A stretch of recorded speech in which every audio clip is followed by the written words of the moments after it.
खबर छोटी हो या बड़ी मगर बेबाक होगी, हर खबर पर होगी पैनी नजर। आप देख रहे हैं बिजनौर दस्तक। शाफिया अंजुम हाजिर हूँ इस खबर के साथ। खबर नजीबाबाद के जलालाबाद से। मदरसा कासिमुल उलूम का सालाना 2 रोज़ा इजलास अमन व अमान की दुआ के साथ संपन्न हुआ। मदरसे के बच्चों की दस्तारबंदी की गई। उलेमा ने अपनी ज़िंदगी को बदलकर कुरान और अल्लाह के हुक्म के मुताबिक गुजारने का आह्वान किया। जलसे को खिताब करते हुए दारुल उलूम देवबंद से तशरीफ़ लाए मुफ्ती मोहम्मद सलमान बिजनौरी ने कहा कि आज अपनी ज़िंदगी को बदलने की ज़रूरत है। ईमान पर जिए और ईमान पर मरे। उन्होंने कहा कि आज समाज में बहुत बड़ा बिगाड़ पैदा हो गया है। ताकतवर कमज़ोर पर जुल्म कर रहा है। हमारा कोई भी काम खुदा और उसके हुक्म के मुताबिक नहीं है, इसलिए आज का इंसान तमाम परेशानियों में घिरा हुआ है। उन्होंने अपने हर काम शरीयत के मुताबिक करने का आह्वान किया। जलसे को मुफ्ती मोहम्मद खालिद ने भी खिताब किया। मुल्क के लिए अमन चैन के लिए मुफ्ती अब्दुल रहमान ने दुआ कराई। इस मौके पर मदरसे के बच्चों की दस्तारबंदी उलेमा ने की। मौलाना इब्ने हसन की निजामत में आयोजित जलसे में मुफ्ती इसरार, मौलाना अकरम कासमी, मौलाना असरारुल हक कासमी, कारी शाकिर, कारी वाजिद आदि उलेमा ने शिरकत की। मदरसे के मोहतमिम कारी साबिर ने भी सभी का शुक्रिया अदा किया। Report doctor Aftab Nomani. और फिलिस्तीन भी शामिल है। इस पूरी दुनिया में एक इमरजेंसी दौर से गुजर रहे हैं, हंगामी दौर से गुजर रहे हैं। हंगामी का मतलब ये नहीं कि हर जगह हंगामे हों, बल्कि एक ऐसा दौर जिसमें सुकून से बैठने का मौका ना हो।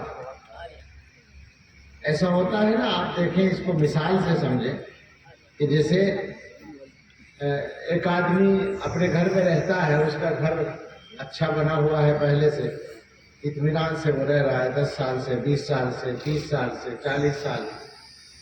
एक आदमी वो है जिसके पास घर नहीं था, वो बना रहा है। वो मिसाल इसलिए आ रही है कि मेरा घर भी बन रहा है, इसको तो आसानी से मिसाल भी आ गई।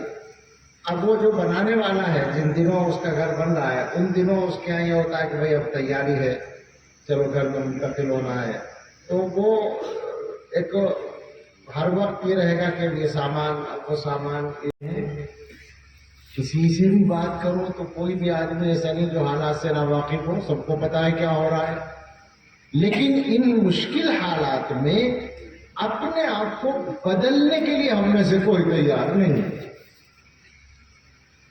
हालात को सब बदलना चाहते हैं, अल्लाह जाने हालात कहाँ से बदलेंगे। हमने क्या समझ रखा है कि अल्लाह ताला की तरफ से कोई चीज आएगी और वो सबके ऊपर, सारे जालिमों पर झाड़ू फेर देगी, या सारे मुश्किलात को सफाया कर देगी।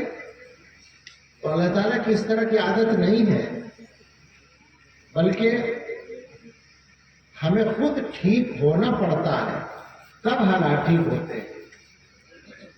अब तब्दीली की, जैसे मैंने कहा कि हम बदलने को तैयार नहीं है, तब्दीली के लिए तैयार नहीं है, तो आप सोचें जरा कि हम लोगों की जिंदगी में जो बातें जिस तरह 50 साल से या 100 साल से चलती आ रही हैं, कोई भी तब्दीली आई हो तो जरा मुझे बताएं। ये इतना बड़ा मजमा इधर भी बैठा है, तकरीबन इतना ही मजमा इधर दाएं बाएं और पीछे है जितना सामने। उलमा हैं, हुफ़ाज़ हैं, कुर्रा हैं, अइम्मा हैं, स्कूलों और कॉलेजों के, हमें कोई फर्क नहीं पड़ता। जिस दिन हमारे यहाँ शादी होगी तो हम तो सारे पैसे में आग लगा के रहेंगे, बल्कि कई साल के लिए कर्जा अपने जिम्मे, कर्जे का बोझ डाल के रहेंगे। जहाँ जहाँ मुस्लिम इलाकों में ये शादी हाल और कभी गुजर होता है, तो वहाँ की जो सूरत हाल है उसे देख के सर पकड़ लेने को जी चाहता है और शदीद तकलीफ होती है कि क्या आखिर गफलत का कौन सा मजबूत पर्दा है जो हमारे दिलों पर पड़ा हुआ है कि हमें बदलने को तैयार ही हमें बदलने को नहीं देता अपने आप। इस तरह जितनी मिसालों पर आप गौर करेंगे तो ये समझ में आएगा कि हम लोग तब्दीली अपने अंदर लाने को तैयार नहीं है बिल्कुल। अच्छा, ये तब्दीलियां जिन रास्तों से आती हैं, उन रास्तों पर मुसलमान जाने को तैयार नहीं है। मैंने बात जगह लोगों से पूछा कि आप 24 घंटे में जो काम करते हैं, आपका जो 24 घंटे का टाइम टेबल है, क्या उसमें कहीं कोई ऐसा है मौका कि आप आधे घंटे के लिए मसलन अपनी जिंदगी की फिक्र के लिए, अपनी जिंदगी में अच्छे हालात लाने के लिए یا اپنے اندر دینداری بڑھانے کے لیے یا زندگی میں تقوی لانے کے لیے یا دین کا علم بڑھانے کے لیے علماء کے پاس جاتے ہوں، اہل اللہ کے پاس جاتے ہوں، آپ کے 24 گھنٹے میں یا آپ کے 7 دنوں میں سے کسی دن کے کسی وقت میں ایسا کوئی مقرر ہو یا معمول ہو، آپ یقیناً ایسا کرتے ہو، ہوتا ہے کچھ ایسا ارادہ ہی نہیں ہمارا حالات کو بدلنے کے سلسلے میں کچھ بھی کرنے کا ہمارا اپنا ارادہ نہیں ہے. یوں ہمیں اللہ تعالیٰ سے سب کچھ چاہیے، ہم ایسا سمجھتے ہیں. شاید عجیب باتیں ہمارے یعنی غلط فہمیوں کی عجیب فہرست ہے، عجیب تضاد ہے ہماری سوچ میں. ایک طرف تو ہم نے یہ سمجھ رکھا ہے کہ دنیا کی طاقتیں سب کچھ انہی کے ہاتھ میں ہے، وہ جو چاہے کر لیں. ایسا لگتا ہے کہ جیسے اللہ تعالیٰ کی مرضی دنیا میں چلتی ہی نہ ہو. دوسری طرف ہم نے یہ سوچ رکھا ہے کہ جو کچھ ٹھیک کرنا ہے وہ اللہ میاں خود کر دیں، ہمیں کچھ نہ کرنا پڑے. ہو گیا نا تضاد. ایک طرف دنیا کی طاقتوں کو سب کچھ مان لیا اور ایک طرف اللہ تعالیٰ کے اوپر سب کچھ چھوڑ دیا. ہمیں سمجھنا چاہیے دونوں باتوں کی حقیقت کو. اللہ تعالیٰ کی عادت نہیں ہے کہ بندے اپنے آپ کو ٹھیک نہ کریں اور اللہ تعالیٰ زبردستی ٹھیک کرتے ان کے حالات کو. اللہ تعالیٰ اگر اس طرح چاہتے تو دنیا میں کوئی کافر ملتا، دنیا میں کوئی گناہ ہوتا؟ ایسا تو نہیں ہوتا. مجھے آپ بتائیں کہ انصاف کا کیا حال ہے ہمارے یہاں. ہمارے یہاں بیٹے اور بہو کے درمیان جب کوئی بھی بات ہوتی ہے تو غلطی کس کی ہوتی ہے؟ ہمیشہ غلطی ہمیشہ کس کی ہوتی ہے؟ بہو. بیٹا ہمارا ٹھیک ہوتا ہے. اور جب ہماری بیٹی اور داماد کے درمیان اختلاف ہوتا ہے تو ہمیشہ غلطی کس کی ہوتی ہے؟ داماد کی ہوتی ہے. کیا بات ہے؟ یہ مسلمان ہے؟ یہ مسلمانوں کا انصاف ہے؟ سوچے ذرا. تمہیں شکایت ہے کہ فلاں حکومت ظلم کر رہی ہے. ارے بھائی وہ تو تمہارے دشمن ہیں. تم اپنے گھر والوں کے ساتھ انصاف کرنا نہیں جانتے ہو، دشمنوں سے انصاف کی امید کیوں رکھتے ہو؟ حیرت کی بات ہے. اگر ماں باپ یہ مزاج بنا لے کہ بچوں میں اختلاف ہوگا، غلطی بیٹے کی ہوگی تو ہم بیٹے کی غلطی بتائیں گے، بہو کا ساتھ دیں گے.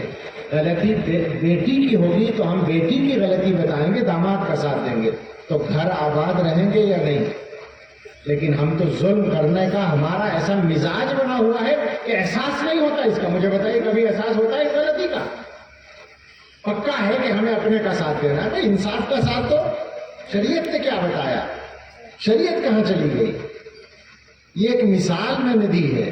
لیکن اس سے آگے بڑھیں گے تو ہمارے گھروں سے بڑھ کر ہمارے اداروں میں، ہمارے اسکولوں میں، ہمارے کالجوں میں، ہمارے مدرسوں میں، ہماری کمپنیوں میں، ہماری فیکٹری، کون سی جگہ ہے جہاں 100% انصاف کرنے کی کوشش کی جاتی ہے؟ کوئی مثال مل جائے گی الا ماشاء اللہ. ورنہ ناانصافی عام ہے. ہم ظلم کرتے ہیں تو اللہ تعالیٰ فرماتے ہیں میں نے اپنے اوپر ظلم حرام کر رکھا ہے، تمہارے لیے بھی حرام ہے.